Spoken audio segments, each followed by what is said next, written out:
What's going on, guys? Welcome back to another video. Sorry if the garage looks like a mess, but we're heading out to our first practice weekend of the year for our first tournament.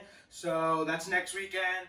So kind of building some stuff for car camping and just packing a bunch of stuff. So sorry about the mess, but I got some car camping content coming for you guys. I'll probably film on the water, the practice, but I probably won't release that till after the event. But we're heading out to Racetown Lake 2 weeks before the event to get a little practice in. I've never been there, so we'll see what happens. But today's video is how I run my batteries for my electronics on my kayak.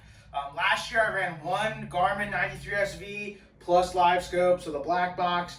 This year I now have two 93SVs, so it's a little bit different. But this is what I use. It's pretty simple. This is a Harbor Freight. I believe it's the 3600 box. Or no, this is the 2800. I'm sorry, the Apache 2800 box from Harbor Freight.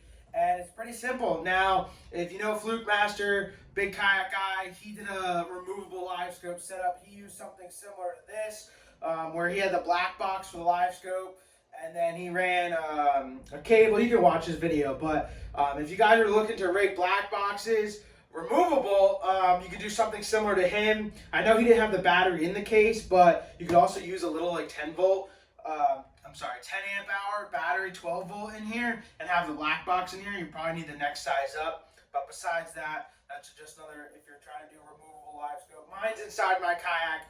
So what I have here is, last year I had one graph and one black box, one live scope, which I have one live scope. But so a 30 amp hour Z Pro would run that for probably 2 full days. I usually charge it after every day just to be, because of tournaments, you always want to be fully charged. But a 93 SV from Garmin draws 1 amp an hour. So if it was just that, that's 30 hours on my 30 amp hour. And the black box is 3/4 of an amp an hour. So together, you know, you're looking at, I don't know what that converts to, 15, 20 hours. Plus I have my running lights on there, my phone charger, stuff like that. So it's not quite. But anyway, I could run that most likely 2 8-hour days on the water easily. So last year I just had the 30 amp hour in here, 12 volt. And as you see here, I have some wiring, some connectors, and then these waterproof nuts. So I'll zoom in on this, but what you can see is these loosen up, and you're actually able to get the wires through the box here.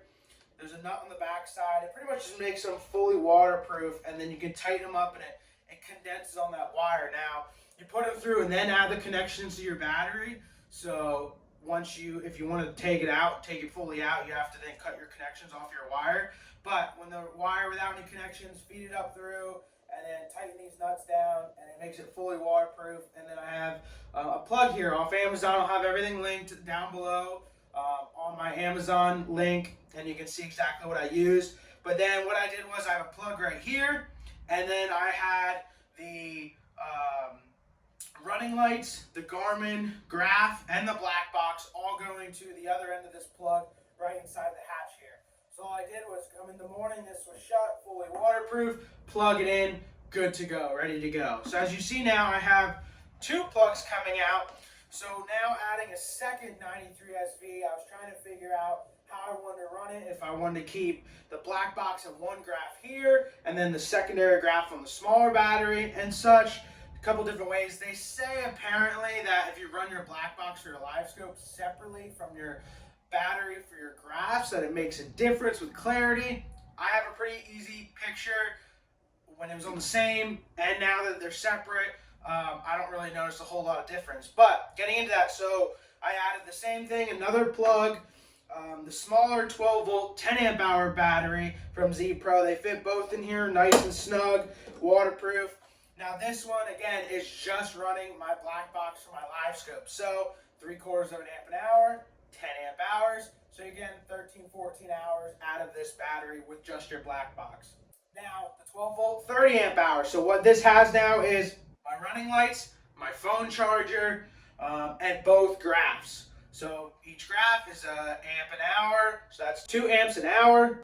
So that would be 15 hours if it was just running the graphs. The phone charger, the running lights don't draw too much. So I'd say 13, 14 hours on this battery. So pretty much the same on both batteries for each thing. So depending on how much you practice, is how much you can get out of it. If you're doing really long days, then I would charge every night. I personally charge every night just to make sure. But that's pretty much it, guys. It's pretty simple. I'm sure I've thrown up overlay. If not, I'll put it right here about everything, how everything's set up. But that's it. It's super nice. Like I said, these waterproof nuts here. These like nut tightening things, I don't even know what they're called. I'll have them linked below, but they're super nice. It just, as you tighten it, it cinches down the wire around it, so it makes it waterproof. One thing, I did make one little boo-boo when I first drilled the holes for the wire up front here. I forgot how far down this latch comes, so I have Gorilla Tape on both the inside and the outside covering one of the holes. The bottom hole was good enough, but then the top hole was covering where it latches down. So made a little boo-boo there. But other than that, I just take this in, open it up, throw my chargers on it, done deal. When I'm ready to fish, come out, open up the hatch. I got 2 plugs, plug in each, and I'm ready to rock and roll. And that's it. Super easy, waterproof, which was key, and it's honestly just convenient.